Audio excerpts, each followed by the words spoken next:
Kulo Sugiono, Cak. Saking asline Nganjuk, cuman samangke tinggal dateng Krian. Sederhana kulo sebenarnya pengen takon hukum aja. Artinya ngene, nek sampean mau bahas tentang kesadaran awak dhewe nggih dosa, tapi awak dhewe meyakini dosa iki tak tanggung dhewe, tak gawe kebaikan untuk orang lain. Contohnya ngene aja. Pekerja PSK ya. Iki secara pribadi kan aku ngelakoni dosa. Tapi secara kebahagiaan pekerja PSK mau berbagi kebahagiaan nang wong sing tuku. Kan ngono aja ya. Maksudku hukumnya itu ya apa ngono lho ya. Pun matur suwun. Waalaikumsalam. Bagaimana PSK? Anda sudah riset ke berapa itu, Mas? Oke, nyun saya buka. Saya kalau ngomong hukum saya juga siswa, saya tidak bisa menghukum, memberi hukum yang benar atau salah, dosanya seberapa persen apa dan segala macam, pasti nggak bisa. Saya bukan Tuhan, bukan malaikat, dan nggak tahu seperti bagaimana pastinya. Tapi kalau saya percaya begini, Tuhan memberi peraturan untuk urusan dosa dan segala macam itu nggak saklek hitam putih seperti hukum, karena hukum kan kaku banget. Nah Tuhan mesti ngerti sebab musababnya manusia melakukan sesuatu. Misalnya tadi pekerjaan PSK, kalau dia punya pilihan lain tapi milih PSK pasti beda penilaiannya. Misalnya dia memang tidak mungkin melakukan pekerjaan lain kecuali PSK dan dia melakukan menjadi PSK karena memang pengen berjuang untuk menghidupi keluarganya dan anaknya, nggak mudah juga mau ngomong itu salah. Nggak ada pilihan dan itu satu-satunya yang bisa dilakukan. Jadi kalau hanya menghakimi PSK buruk itu saya tidak setuju juga, karena mereka juga butuh jalan keluar dalam hidupnya. Tapi tidak semua PSK seperti itu. Ada yang memang trauma sama pernah disakiti oleh lelaki, pengen balas dendam pada semua suami misalnya, terus dia jadi PSK. Ada juga seperti itu, saya sudah melakukan riset, Mas. Oh, kemudian arek-arek nongkrongnya di Jogja ada di Pasar Kembang itu, ngobrol sama mereka sebagai manusia enak banget, karena tidak ada yang melakukan itu dengan sengaja, mereka pasti punya latar belakang yang berbeda-beda. Dan kalau menurut saya pribadi, kalau argumentasinya itu tadi, saya pengen menjadi PSK karena ingin membahagiakan orang lain, telek nek gue menurutku. Gue mengalasan, wah membahagiakan orang lain caranya nggak harus seperti itu, cara sangat banyak caranya. Paling mudah mesem wis membahagiakan orang lain. Alasannya jangan pakai itulah menurut saya. Jadi kalau secara hukum saya tidak bisa menghakimi karena kasusnya pasti sangat banyak. Tapi menurut saya secara sikap sebagai manusia kita menghargai dan membantu jika dibutuhkan oleh sedulur-sedulur PSK tersebut. Paling ngono wae Mas, kalau hukum aku nggak bisa menghukumi. Ngapunten Mas Abrang, kulo sangkal gitu. Okay. Artinya hukum itu kan jelas sebenarnya Mas. Ada haram, ada halal kan ngoten Mas. Ada siang, ada malam. Ono wedok, ono lanang. Cuman yo gak semuanya ono sing banci yo ono ya Mas. Tapi jarang ono Mas. Tapi hukum ono loh. Ora iso tak anggap ora ono loh. Walaupun jarang, walaupun cuma satu, itu bisa membatalkan semuanya kalau ada satu kasus contoh yang berbeda. Itu bedanya hukum manusia sama hukum Tuhan, Mas. Berarti lentur hukum sebenarnya, Mas. Saya jangan ngomong lentur seperti itu. Anda punya asumsi bahwa kalau lentur gampang dibelok-belokkan. Enggak seperti itu. Ya dalam tanda petik gini, jangan samakan hukum manusia sama hukum Tuhan. Hukum manusia itu sangat limit. Mencuri yang dilihat poin mencurinya. Dihukum. Benar mencuri itu salah, betul atau enggak? Kita mundur belakang sedikit. Kenapa dia mencuri? Karena dia lapar dan tidak ada orang sekampungnya yang ngasih makan dia. Yang salah siapa? Wong sak kampung. Hukum manusia tidak bisa mencapai seperti itu. Hukum Tuhan bisa mencapai seperti itu. Kenapa? Karena komponen yang diketahui Tuhan jauh lebih banyak daripada komponen yang bisa diketahui manusia. Bukan lentur. Saya nggak ngomong lentur. Hukum Tuhan itu pasti. Tapi yang tahu kepastiannya hanyalah Tuhan sama Dia sendiri. Kita nggak bisa ngasih kepastian kepada orang lain. Gue mesti salah nek ngene iki. Kowe ora ngerti latar belakangnya. Belum tentu kalau kamu dialami perjalanan yang sama dengan dia, kamu akan mengambil keputusan yang berbeda. Kadang-kadang ngomong ngono ki lho, kowe ngene salah-salah ngene lho, kowe enggak punya pengalaman seperti dia. Jangan semudah itu ngomong menyalahkan orang lain. Kita wang sinawang karena kita tidak mengalami seperti dia, kita dengan mudah menghakimi. Sayangnya tadi ketutupan oleh hukum tersebut. Kalau hukum itu kamu perlakukan kepada dirimu, aku tidak mau seperti itu karena menurutku itu tidak baik, nggak masalah. Karena kamu menghukumi dirimu sendiri dengan pengalaman hidupmu sendiri. Tapi nek menghukumi orang lain sih toh. Siapa tahu dia sedang dalam masalah yang sangat berat. Yang kita tidak bantu raiso kok malah melu ngidak-idak. Kadang-kadang seperti itu loh yang tidak kita sampaikan. Jadi hukum Tuhan itu pasti. tapi bukan kaku seperti manusia. Pastinya bukan pada hukumannya, tapi pada sebab akibatnya. Pasti itu hukum Tuhan itu, pada sebab akibatnya.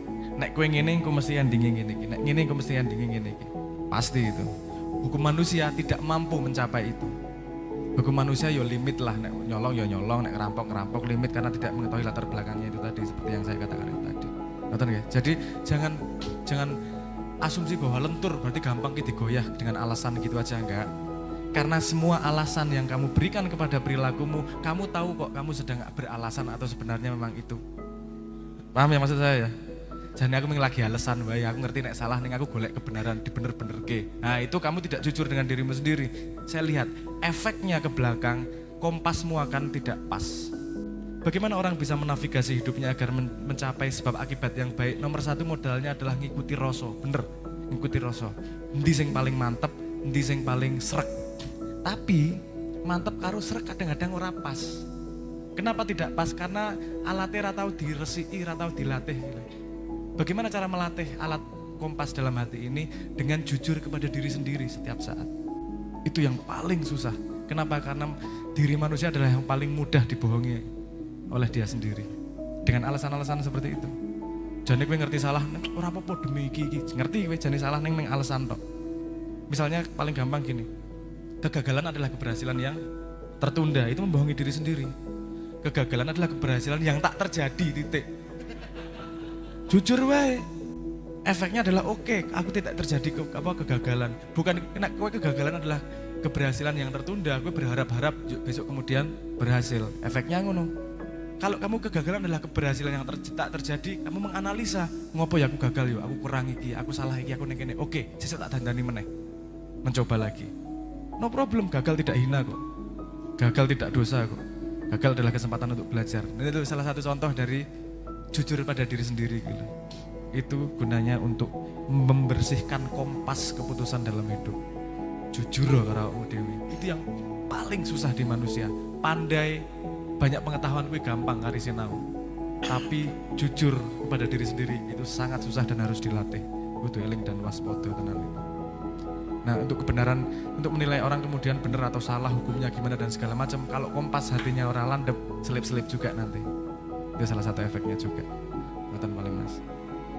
Iki aku cuman wedi ngene, aku cuman wedi salah asumsi dengan jawabanku tadi. Tapi semoga konco-konco tetap apa jenenge punya kejernihan diri dan punya timbangan sendiri untuk bisa menimbang kalimatku ya. Bukan artinya juga aku menyepelekan hukum Tuhan, iso dingenek-ngenek dan segala macam. Tapi kalau Anda mau contoh seberapa lenturnya, cari cerita Kanjeng Nabi dengan sahabatnya.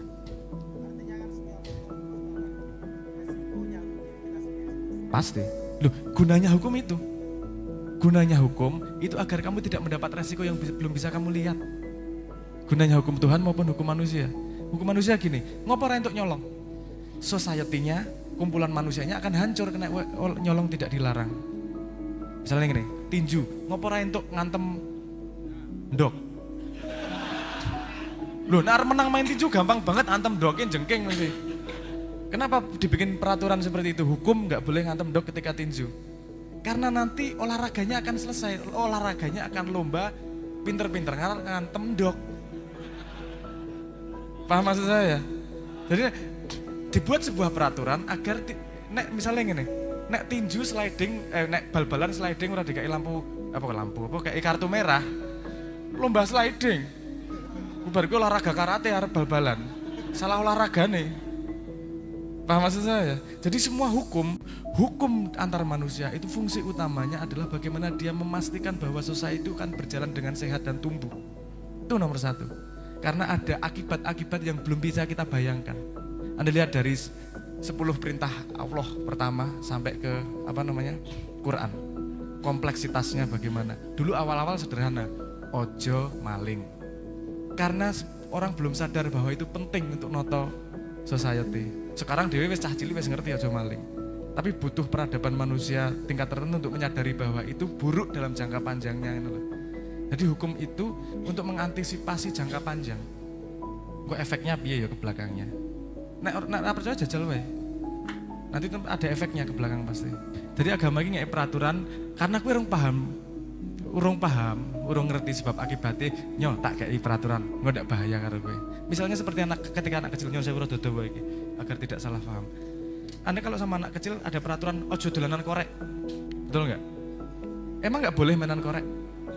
Aku nyekeli korek, ngantongi korek di mana-mana, banyak orang ngomong korek. Kenapa? Anak kecil nggak boleh korek, megang korek, karena dia belum cukup pengetahuannya untuk bisa memegang resiko korek tersebut. Dia bisa membakar macam-macam, makanya dibikin sebuah peraturan. Ketika besar, monggo dolanan korek, karena kamu sudah tahu sebab akibatnya. Ketika belum tahu, kei hukum dhisik. Dogma. Karena aku ngerti sebabnya seperti apa. Aku durung cukup dewasa untuk mengetahui keberbahayaan dari korek itu tadi. Nah, hampir semua yang agama ajarkan dosa ojo ngene. Kenapa? Karena nanti bahaya di belakangmu. Kamu belum tahu aja. Akeh lho, nek kowe ndelok ceritane wali-wali pas Ramadan malah mangan. Ono wali-wali sing sholat subuh 6 rakaat, ngono-ngono. Loh, kita nggak mungkin melakukan itu. Kenapa? Karena kita belum tahu, belum tekan sampai saat kuwi sebab akibatnya. Apakah itu melanggar hukum? Hukumku iya, karena belum paham. Hukum dia ora iso ngukur kita. Karena hanya dia yang tahu hukumnya. Sebab akibatnya hanya dia. Ngerti paham maksudku lagi? Siap. Tentang jalan kesadaran, cara mengatasi jalan yang tersesat, gampang mas. Jangan berhenti berjalan. Sederhana. Orang tersesat itu kalau berhenti berjalan. Nek salah dalan orang mandek, dalan buntu yang balik mesti golek dalan liyane kok. Ngono ta? Ojo gue nyari tempat yuk tersesat. Aduh aku tersesat ya Allah wis tersesat wis meneng wae ora ta, cari jalan keluar ta mesti. Dia akan tersesat ketika berhenti berjalan. Ketika tersesat dia akan ketika dia berhenti mencari. Jadi salah satu ketersesatan adalah ketika dia merasa benar. Wes bener kabeh ya aku. Wes yang salah ki. Kamu berhenti berjalan tersesat wes. Ora tekan. Tersesat kan tidak sampai. Padahal agama itu kan petunjuk. Jalan, ya kan? Jalan. Tidak ada petunjuk. Misalnya gini, Anda ke Surabaya, petunjuk arah Surabaya itu ada nggak di Surabaya? Petunjuk arah Surabaya selalu di luar Surabaya, betul nggak? Ketika Anda sampai Surabaya, ada nggak petunjuk Surabaya? Dan orang yang merasa benar ngerangkul petunjuk, ini petunjuk yang paling benar ini, orang tekan-tekan yang Surabaya, wes toh. Paham logikanya? Jadi agar tidak tersesat, jalan terus tanpa henti. Belum tentu kamu sampai pada yang kamu harapkan, tapi minimal Tuhan akan terharu. Cah iki wis mlaku mubeng-mubeng pekok, ya kena tak angkute, ngono-ngono. Karena hanya itu yang bisa menyelamatkan kita. Gak mungkin kita bisa mengukur ketersesatan kita. Kalau kita bisa mengukur ketersesatan kita, berarti kita pengetahuannya cukup tinggi untuk bisa mengukur ketersesatan tersebut. Kesalahan selalu dipahami belakangan kok. Paham maksud saya? Kau rasa ngomong gue tersesat ki. Lagi-lagi kamu tidak tahu perjalanan dia. Kau ilmu bisa jadi belum cukup pengetahuannya untuk memahami apa yang dia lakukan dan seterusnya lah. Tapi agar tidak tersesat, sederhana, jangan berhenti berjalan.